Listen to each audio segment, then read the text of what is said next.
जाति वर्ण ही सामाजिक घृणा की जड़ है। साथियों, हिंदुओं ने आदिवासी आदिम लोगों को सभ्य बनाने का मानवतावादी काम ही नहीं किया, बल्कि उन्होंने हिंदू धर्म की सीमा में आने वाली निचली जातियों को जानबूझकर ऊंची जातियों के सांस्कृतिक स्तर तक ऊपर उठने से भी रोका।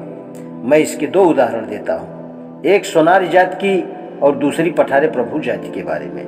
दोनों महाराष्ट्र की काफी जानी पहचानी जातियां हैं। समाज में अपने स्तर को ऊपर उठाने की सभी जाति समुदायों की आकांक्षा व इच्छा की तरह ही इन दो समुदायों ने एक समय ब्राह्मणों के रहन सहन और व्यवहार को अपनाने की कोशिश की। सुनारों ने अपने आप को देवज्ञ ब्राह्मण कहना शुरू कर दिया और उसी तरह व्यवहार करने लगे। उन्होंने ब्राह्मणों के रंग ढंग पर चलते हुए धोती की लांग दोहरी तह लगाकर पहनने लगे और अभिवादन में नमस्कार शब्द का प्रयोग शुरू कर दिया।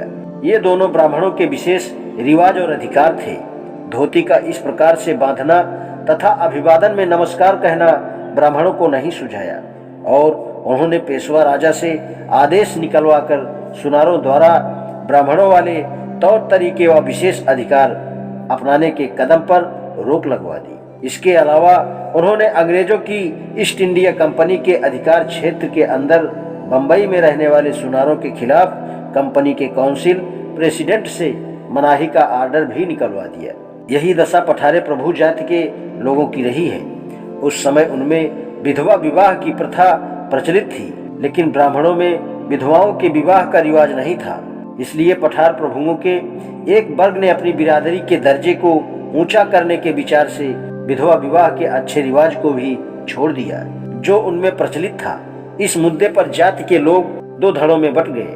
कुछ लोग विधवा विवाह के पक्ष में थे तो कुछ उसके खिलाफ। इस दौरान पेशवा राजाओं ने इनकी पुरानी परंपरा यानी विधवा विवाह के समर्थकों का साथ दिया और इस प्रकार पठारे प्रभुओं को ब्राह्मणों के रीति रिवाज अपनाने तथा अपने सामाजिक दर्जे से ऊपर उठने से रोक दिया। हिंदू लोग मुसलमानों पर आरोप लगाते हैं कि उन्होंने तलवार के जोर पर अपने धर्म को फैलाया। वे ईसाई धर्म का भी उनकी प्राचीन धार्मिक अदालतों के आंकड़ों का मजाक उड़ाते हैं, लेकिन असल में कौन सही है? वास्तव में मुस्लिम और ईसाई हमसे सम्मान के अधिक लायक हैं, क्योंकि उन्होंने असहमत लोगों हिंदुओं को वह बातें मानने के लिए मजबूर किया जिन्हें वे मुसलमान व ईसाई उन लोगों की मुक्ति के लिए जरूरी समझते थे, या वे हिंदू जो दूसरों में ज्ञान का उजाला फैलाना नहीं चाहते थे और अंधेरे में ही रहने की कोशिश में ही लगे रहे।